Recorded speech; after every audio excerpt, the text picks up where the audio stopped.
버릴 수 없는 투지 휴대전화. 어떤 내용일까요? 이정현 새누리당 신임 당대표가 파격적인 행보를 이어가고 있는데요. 오늘 그 소식 좀 들어보고 가겠습니다. 김태현 변호사님, 오늘 5일째인데요. 오늘은 고향에 갔다면서요? 예, 어제 오늘 1박 2일 일정으로 고향 순천에 내려갔습니다. 네. 뭐 지역구도 방문하고 부모님을 한번 뵙기 위해서 갔다라고 하는데 네.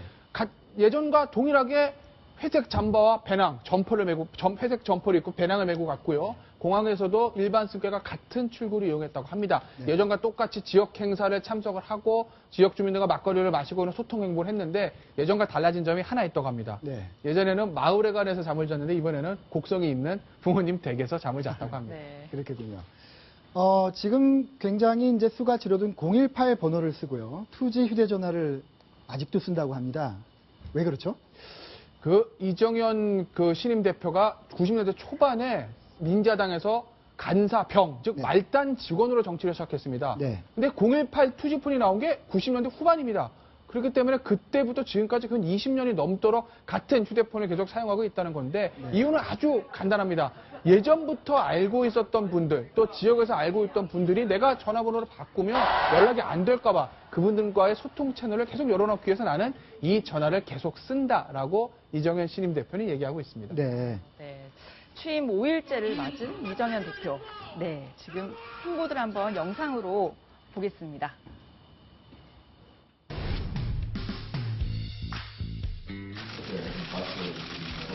최고위원 회의를 그야말로 회의 이기가 됐습니다. 그래서 처음에 버스 타임을 갖고 바로 회의로 들어가도록 하겠습니다.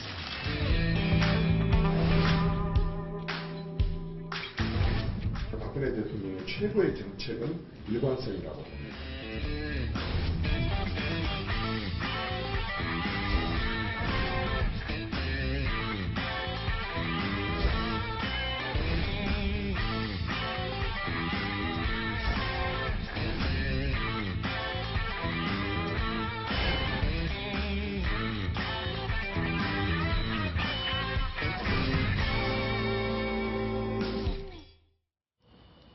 네, 저 영상 보면서 가장 인상 깊었던 게 90도 폴더 인사법인데요.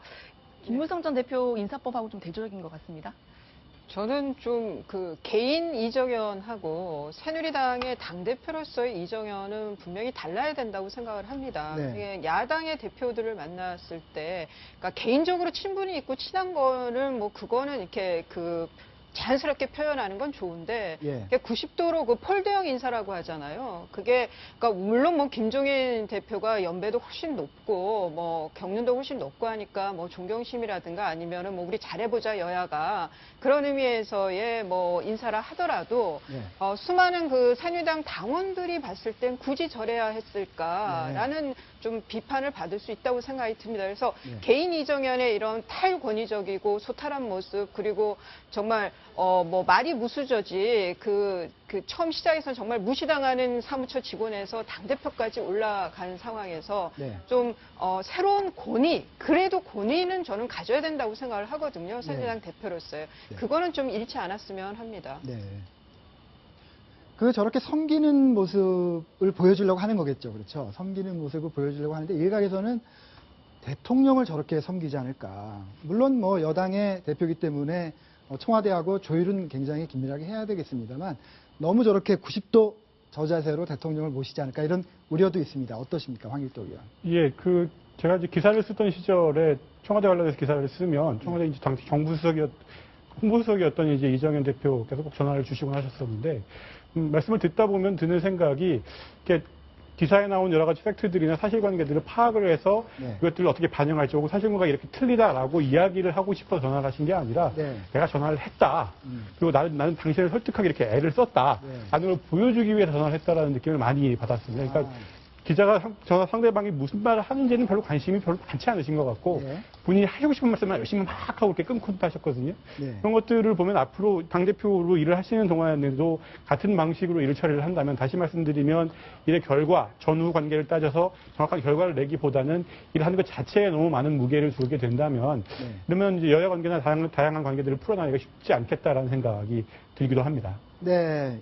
지금 말씀하신 대로 대통령 보십시오. 저 열심히 하고 있습니다. 이렇게 일하면 안 된다는 거죠. 그렇습니다. 그런데 또 아래 당직자들한테는 이게 격의 없이 지내자 이런 또 제안하는 건 또 좋아 보입니다. 그러니까 같은 전화 통화들을 한 경험과 기억으로 돌이켜 보면 네. 기자들한테도 아주 말씀을 편하게 하세요. 그리고 그 뭐 이야기를 하다가 또 이 그 특유의 말투가 존댓말과 반말이 자연스럽게 왔다 갔다 하는 고연배 특유의 지방분들 특유의 연배 그 말투셔가지고 네. 그래서 이 격의 없이 말을 하고 상대를 하는 데는 아주 훌륭한 오랜 기간 단련되어 온 정치인이라는 생각이 드는데요. 네. 근데 또 뒤집어 얘기하자면 아주 공식적이고 절도 있는 관계여야 할 때도 그렇게 너무 격이 없는 모습만 보여주면 그것도 썩 적절하지는 않겠다라는 생각이 드는 겁니다.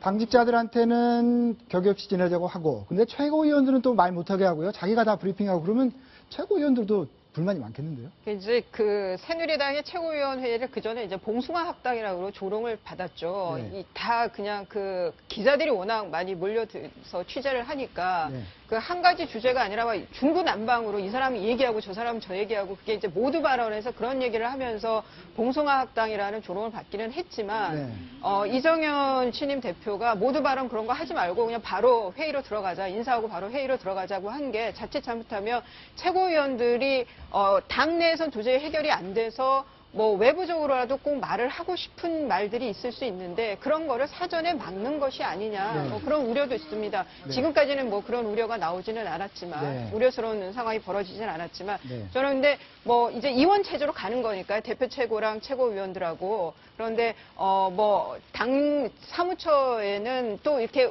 본인만 아우라고 하고 편안하게 하라고 그러면서 정말 그 형님이라고 불러야 되는 그 사무처 직원이라든가 이런 분들이 편하게 여기지 않는다 그러면 쇼잉에 불과할 수 있다. 그런 한계점도 좀 지적을 하고 싶습니다. 네, 네. 네, 문제는 당청 관계일 텐데 이정현 대표가 이런 말을 했다고 합니다. 한번 들어보시죠.